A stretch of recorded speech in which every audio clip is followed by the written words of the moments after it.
আসসালামু আলাইকুম। দেশ এবং দেশের বাইরে থেকে যারা এই ভিডিওটা দেখছেন তাদের সবাইকে অসংখ্য ধন্যবাদ। আর আজকে আমি আপনাদেরকে ঘুরে দেখাবো ব্যাংককের খুব চমৎকার সুন্দর একটা পার্ক। এই পার্কটার নাম হচ্ছে লুম্পিনী পার্ক। পার্কে থাই রাজধানীতে বিরল খোলা পাবলিক স্পেস, গাছ এবং খেলার মাঠ আছে। এখানে একটি কৃত্রিম হ্রদও রয়েছে। সেখানে দর্শনার্থীরা নৌকা ভাড়া করতে পারে, ভাড়া করে নৌকায় চড়ে বেড়াতে পারে। তো আমরা কিছুক্ষণ হলো গেট দিয়ে প্রবেশ করেছি। তো মেইন পার্ক বা লেকে যেতে অনেকটা টাইম লাগবে।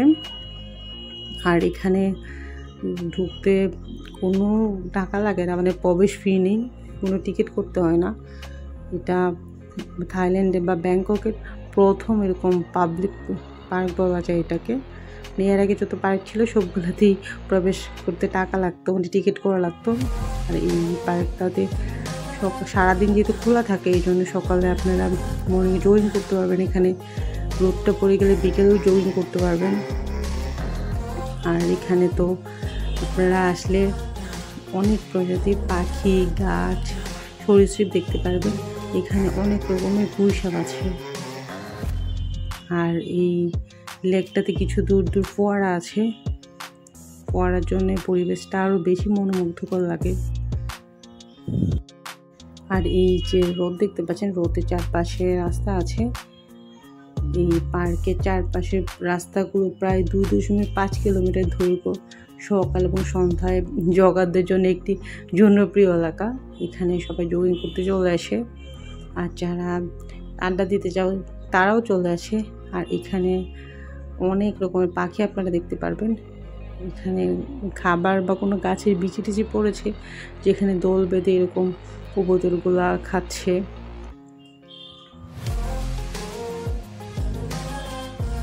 একদম শান্ত পরিবেশ, এখানে বসে গেলে আপনি স্টাডিও করতে পারবেন। আর এই পার্কটাকে ব্যাংককের প্রাণ বলা হয়, কারণ ব্যাংককে তো আপনারা জানেন প্রচুর পরিমাণে এখানে মার্কেট, শপিং মল, বিল্ডিংয়ে ভরা। আর এই পার্কটা এত বড় এরিয়া, এত গাছ এখানে যেমন একটা শান্ত ঠান্ডা পরিবেশ বয়ে বেড়ায়। এই জন্যে এই পার্কটাকে ব্যাংককের প্রাণ বলা হয়ে থাকে বা ফুসফুসের সাথে তুলনা করা হয়ে থাকে।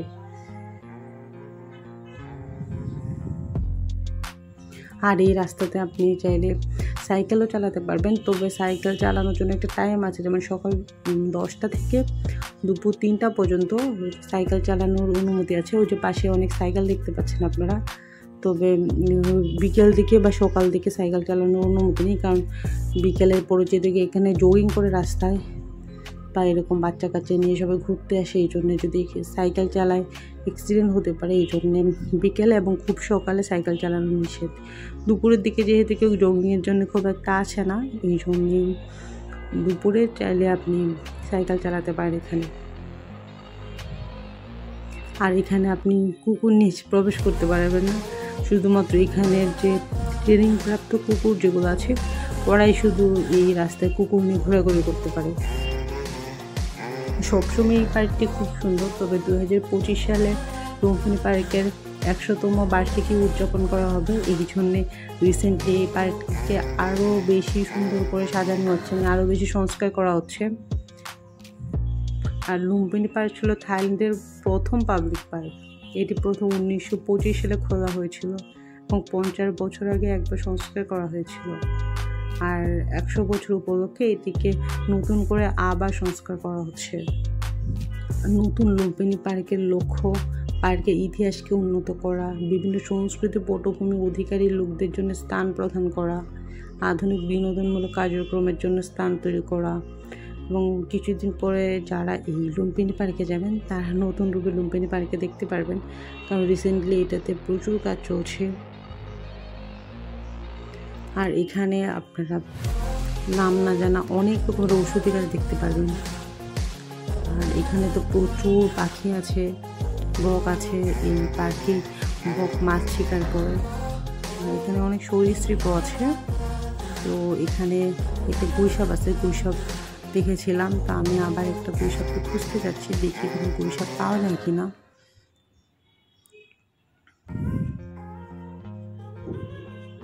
এই গাছের গোড়ার মধ্যে গুইসাপ বসে থাকে, গুইসাপ কিন্তু গাছেও চড়তে পারে, মাঝে মাঝে দেখা যায় গুইসাপগুলো গাছে চড়ে উপরের দিকে উঠে গিয়েছে। আমি আসলে একটু খোঁজ দিয়ে বেড়াচ্ছি গুইসাপ এখানে আছে কিনা। আর যারা যে ফ্যামিলি নিয়ে ঘুরতে আসে তারাই যে এরকম মাদুর পেতে পেতে এখানে বসে থাকে। ওই যে একটা গুইসাপ মনে দেখা যাচ্ছে, এই যে। আর এখানে গুইসাপগুলো মানুষকে একদম ভয় পায় না, এরা হচ্ছে এরকম আলিশান ভঙ্গিতে রাস্তা ক্রস করে, দরকার হলে ওদের জন্য গাড়ি স্টপ হয়ে যাবে, মানুষজন ওদেরকে রাস্তা দেয়, এরকম একটা অবস্থা। যে সামনের দিকে আস্তে আস্তে যাচ্ছে। আর এখানে ওদের আত্মীয় স্বজন আছে, মানে কিছুক্ষণ পর পর অনেকগুলো ডুবা আছে, এই ডুবাগুলোর মধ্যে ওদের আত্মীয় স্বজন থাকে।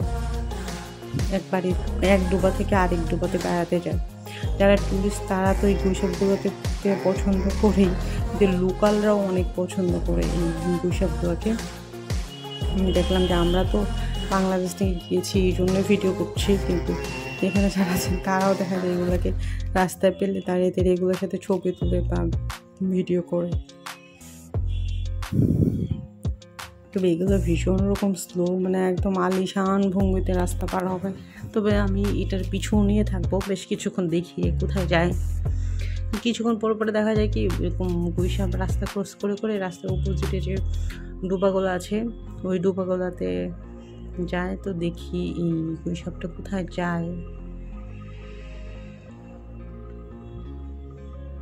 মানে এত স্লোলি আগাচ্ছে, আমি তো ক্যামেরা ধরে রাখতে রাখতে টায়ার্ড হয়ে যাব।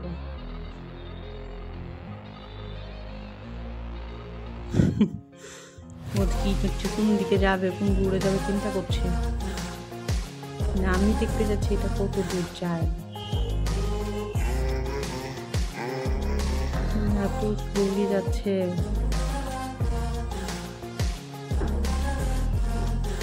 চাই আস্তে আস্তে চাই দেখতে আসলে ভালোই লাগছে।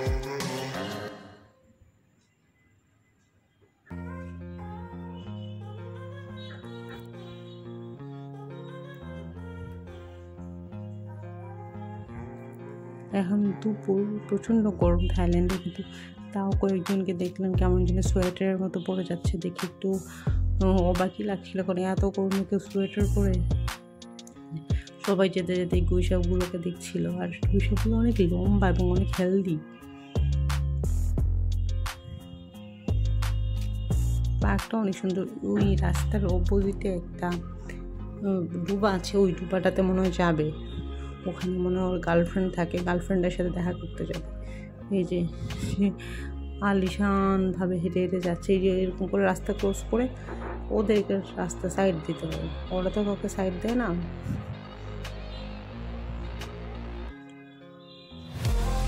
তবে একদম নিরিবিলি পরিবেশ। এটা এত সুন্দর, মনে হচ্ছে সারাদিন কাটিয়ে দেওয়া যাবে।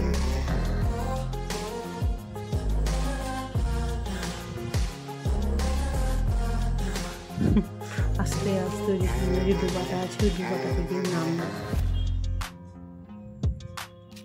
ওই ডুবাটাতে অনেকগুলো গুইসাপ আছে, আমি তো আসলে দূরে ক্যামেরাতে দেখা যাচ্ছে না, কিন্তু ওখানে অনেকগুলো গুইসাপ আছে। দেখি ওই গুইসাপগুলোকে দেখানো যায় কেন, পানিটা একটু নোংরা তো ঘোলা টাইপের, ওই জন্য গুইসাপগুলোকে খুব একটা দেখা যাচ্ছে না আসলে।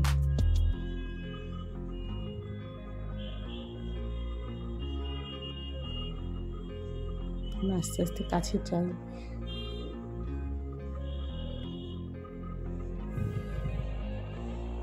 ওইসব তো নামছেই না। আজকের ভিডিও এই পর্যন্তই, ভালো থাকবেন।